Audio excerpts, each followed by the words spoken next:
Hey there. So my next guest, absolutely wonderful interview. He talks us through his journey of becoming an entrepreneur because he had a real full-time job and then he kind of was dabbling and decided he was going to take the plunge into entrepreneurship. And so he talks what it was like kind of struggling through and understanding what it meant to be an entrepreneur, business owner, and not necessarily just being that technocrat, having to do what he knew and having to branch out and learn about himself. So this was a wonderful interview. I know you're all going to love it.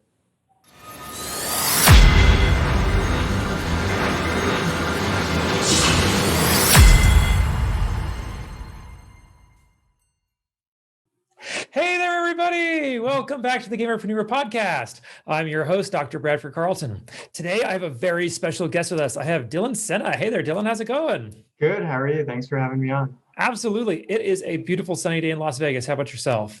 It's hot here in Berkeley. It's like 87. It's summer. Not too far from my old stomping grounds of Pleasanton. So yeah. Nice. All right. Beautiful. So Dylan, I don't do a lot of small talk on the show. I like getting just right into it. So why don't we begin by just telling us a little bit about yourself, please? Yeah. So I am the CEO of DraftBuff. We're a free and social fantasy esports platform. And before that, I was a software developer at Amazon, and I was on a few different teams within Amazon, first in AWS and then Alexa. And I started DraftBuff as sort of a side project while I was, doing my day job at Amazon, and it started growing, and I was getting more and more passionate into it, and that led to me quitting my job and doing DraftBuff full time. So that's sort of a little bit about me and my journey into entrepreneurship. And we've been doing DraftBuff for almost 2 years now, full time, since we made that plunge. And it's been super successful, super rewarding. So much learning, so much professional growth, and it's cool to see hundreds of thousands of esports fans use your product. So very fulfilling. I love it. All right. So that gives us a lot to talk about. Before we do that, I ask every guest a single question to start. So I'm going to ask you like I ask everybody else. On a scale of 1 to 10, 10 being high, how weird are you, Dylan? How weird am I? I don't think I'm that weird. I think I'll go with a 5. Right down the road. Beautiful. That's my answer too. I get people on it like I'm a 17. I'm like, okay. All right. Okay. Let's. This is the Gamerpreneur podcast. So before we kind of get too deep into your professional career and then what you're doing in the fantasy esports world, you as a gamer, when did you first start playing video games? I actually just wrote an article on Medium about this that sort of talked about my journey in gaming. I mean, I've been a gamer since I was 5. I think playing Pokemon with my brother, Pokemon Red was probably my first video game. Like we beat the game maybe a year after it launched, and so I must have been 6, and I thought that I was the first person to have ever beat the game. We're just like so objectively absurd, but my 6-year-old self, that was like, oh, I was the first one to ever do this. And then I mean, basically playing video games with my brother for half a decade or a decade, until playing with my friends in high school and college, and then took like a little break for a few years, and then in the last 5 years I've fully embraced gaming again. It's such a good hobby. Wonderful. Yeah. Okay, and what do you play today, if anything? I've been playing a bunch of stuff in like sort of the last year and a half with COVID. I was playing a lot of League of Legends, and I was playing a lot of WoW when Shadowlands came out. Sort of got sick of that. Now I'm playing some Witcher 3. Enjoying the sort of the rich ecosystem in that RPG. And you're prepared to spend 180 hours to finish that, right? Yeah. I'm like 10 down, 170 to go. All right. One more gaming question. Let's get over to the preneur part. If you had to pick one game, it's your all-time favorite game, which one would it be? I really love BioShock 1. I love the story. I love that one scene where it's like you're like uh, the one guy who like wants you to beat him. I love the decisions you have to make. So I think that one is got to be my favorite storytelling game. And that would be definitely the pick. Okay, so I guess morality time then. Do you drain the little sisters or not? I did not. You go Paragon then, do you? Yeah. All right. Preneur side. So you kind of gave us a little bit about your professional background. What got you into the software side of things? Like what exactly was your journey to where you are today? Yeah, I went to University of Michigan. I majored in math and physics and minored in computer science. And my original path, I wanted to get a PhD and go back into academia and do research. Until I actually did research and I realized that I didn't really like it.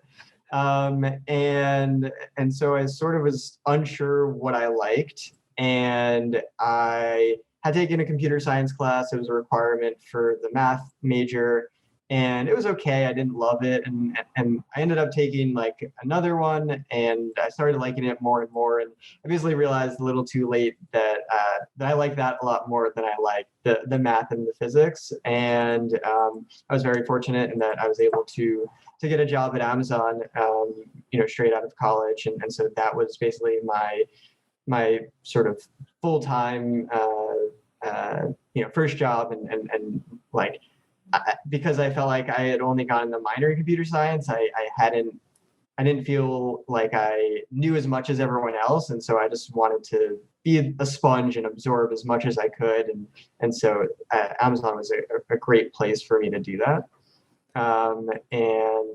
So yeah, I was basically there for 4 years, and then I went to DraftBuff. So I really only worked like 2 jobs. Oh, love it. Okay. Now, what was the inspiration behind wanting to do fantasy esports? Because you're going from Amazon and then you said you built this as a hobby. What was the impetus? Yeah. So about 2 years into my 4-year tenure at Amazon, I was actually diagnosed with Hodgkin's lymphoma. And I went back home to New York, New Jersey, and I was on like a 6-month paid medical leave. And I was just playing and watching a lot of video games, and 6 months paid time off. And I just really got into the esports scene. I just really loved the community. I loved the idea that like anyone could be a pro. I wasn't good, but I liked the idea that I could be.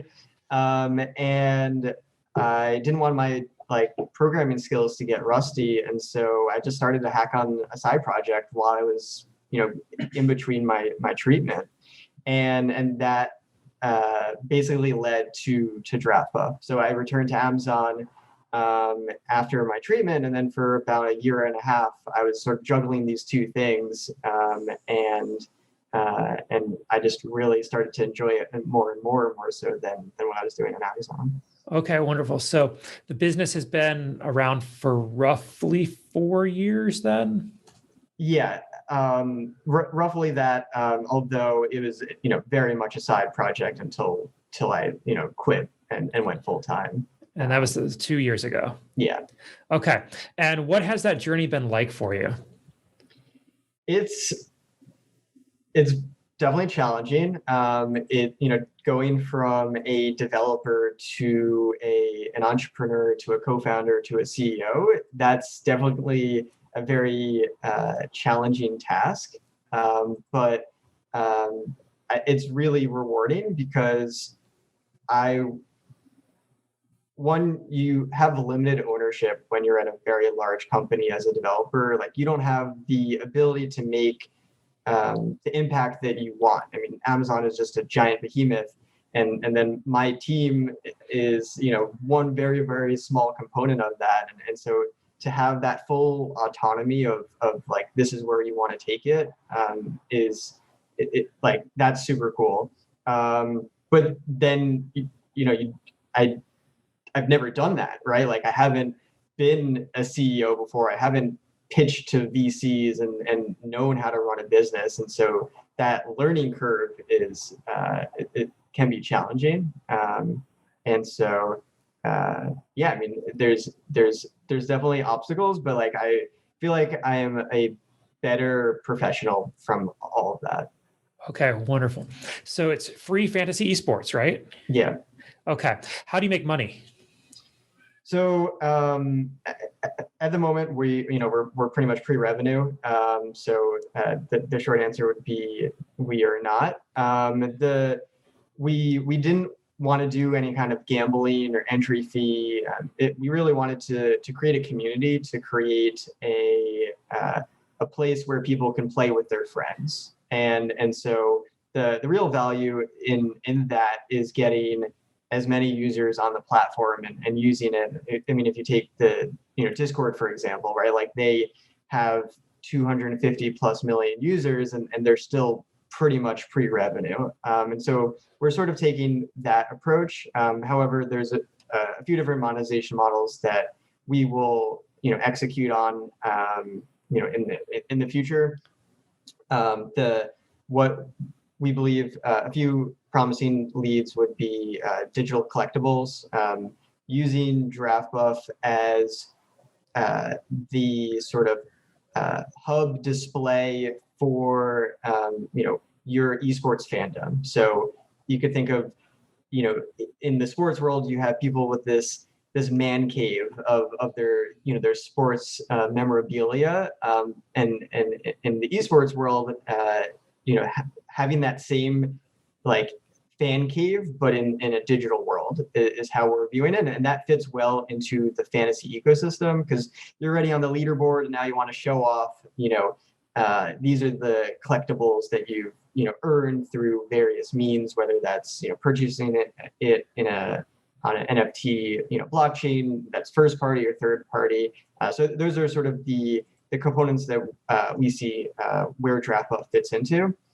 There's also some really valuable data in what we are sort of doing, and so we also see leveraging that data to to help betting platforms make better odds. For example, you could sort of think of our community as a social signal in the larger equation, and so how are fans viewing certain events, certain players, certain teams, and so we can then leverage the data that we're collecting from this free fantasy platform to these platforms in more of a B2B format.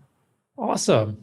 Okay, so Dylan, I like talking about the journey that entrepreneurs go on, because I don't think there's a lot of discussion, especially in the game space, about this side of the industry, right? We know the big publishers, we know like that stuff, but like the day-to-day of what it's like being an entrepreneur as a gamer is something that isn't necessarily talked about. What was this journey like? I mean, was your company exactly what you imagined it to be, 4 years ago today, or now that you've traversed that, or has it changed? Has it evolved over that path? No, it's definitely evolved. When the first sort of MVP that we created, it was more or less trying to be the FanDuel DraftKings of esports. So I don't know how familiar you are with the sort of different fantasy game formats, but FanDuel DraftKings, it's an entry fee and a payout. It's legally not called gambling, but it's in a way gambling.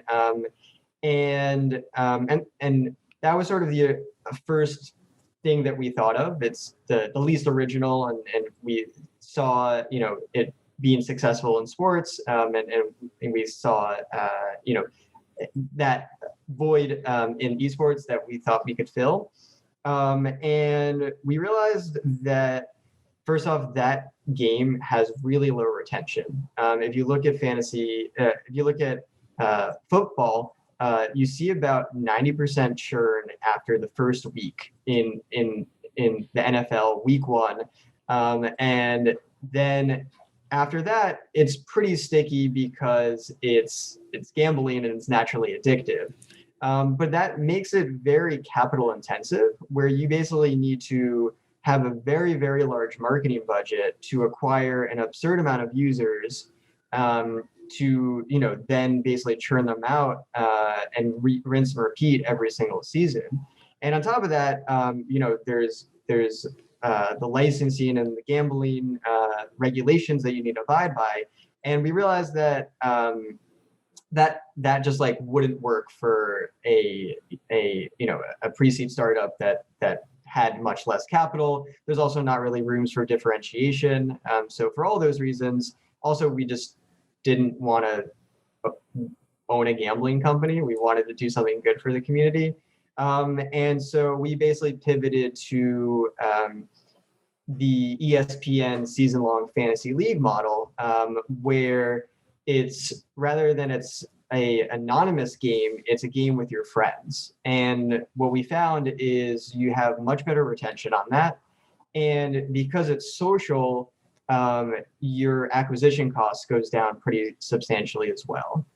And so that was probably our biggest learning and pivot that we've made sort of in the DraftBuff history. And we still have that game, and we rebranded it as what we call our Draft Royale. And we use that as an acquisition lead because it works well for a community to, an influencer, a team, a club, to have, hundreds, thousands of people in this game, and then we get them into the fantasy league, which is then stickier, and then they stick around. So you sort of like have the acquisition lead for that first game, and then they convert to the stickier game, and then they're staying for the whole season. So that's sort of one of the big pivots that we've made. Very cool. Okay. And on your end, how have you developed as a person? I mean, you've had to go from an employee to being an entrepreneur, and those are totally different, mindsets. What has that been like for you? Yeah, I think when you first start off your startup journey, at least for me as a technical co-founder, it is you're still very much a developer product manager at the beginning, right? Where you're creating the product. My co-founder is also a sort of technical background, and so the two of us were.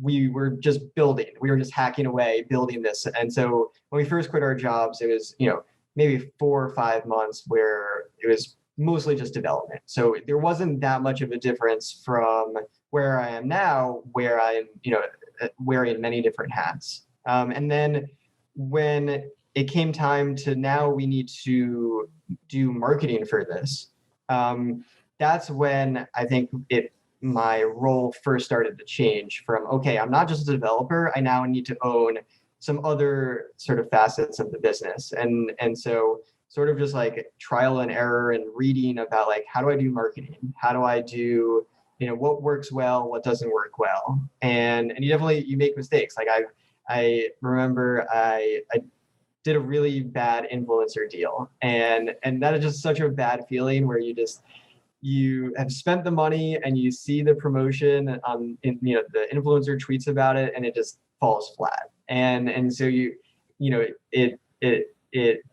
it feels bad, but you then learn like, okay, I know what to do better next time. And so you sort of just like, trial and error, step by step, you learn the different areas of the business that you need to, and then you get into fundraising, and now you come up with a pitch deck and you start sharing that with people and you iterate on their feedback and you start pitching it, and it either falls flat or it hits, and then you just keep iterating and iterating. And eventually a year and a half later, and you're like, oh, I feel comfortable doing all of these things. Okay, fantastic. A little more personally, say you and I hop in a time machine. We're going to go back in time to back when you're back in college. Yeah. And you can go up to little Dylan back then. And you go, little Dylan, this is everything that's going to happen to you over the next several years of your life. All the ups, the downs, the good, the bad, the successes, the trials, the challenges. But if there was one thing, because you're going to be able to impart all of your wisdom on him so he can like make his life just skyrocket, right? Yeah. But if there was one thing he absolutely had to know, what would you tell yourself? It's a good question. I mean, I think there's obviously things that we could have done differently at each step of the way. And I also think that we made the right decisions given the data that we had. And I don't know if I would change anything drastically, because I think those dead ends led to growth, led to valuable personal development. I would say I would have probably not done math and physics. I think doing some more computer science or even something more on the business side would definitely have helped me. But in terms of my Amazon journey and my DraftBuff journey, I don't think there would have been anything too drastic I would have changed here. Okay. Yeah. Okay. Deeper still onto the personal side. So you mentioned that personal growth and development you had to go through. You see, Dylan, I actually believe that we learn the most in our life from our failures, not necessarily our successes, because when you fail at something, you got to figure out what went wrong and learn it and struggle through it until you succeed. When you succeed the first time, you don't really learn anything. So I'd like to ask you, what do you consider your biggest failure in life, and what did you learn from it? Before DraftBuff, my friends and I in Seattle sort of were trying some other startup ideas. So we met maybe every other week or every month, and we were just brainstorming, sort of incubating ideas. And then we spent so much time brainstorming and then coming up with these proposals, and then we finally found something, and then we just spent so much time brainstorming and not enough time following the lean startup principles and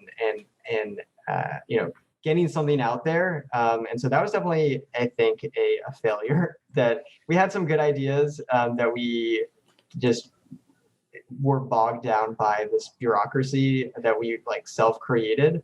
But I don't think that's the biggest failure in my life. That's the only one that's coming to mind. No, that's a good one, because a lot of entrepreneurs suffer from that, especially when they're first starting out. It's a lot of idea, not a lot of action, but it all really comes down to that action, doesn't it? Yeah, there were 5 of us, all developers, which I think is not a good recipe. You want some professional diversity in your team, and we were, we all spent collectively,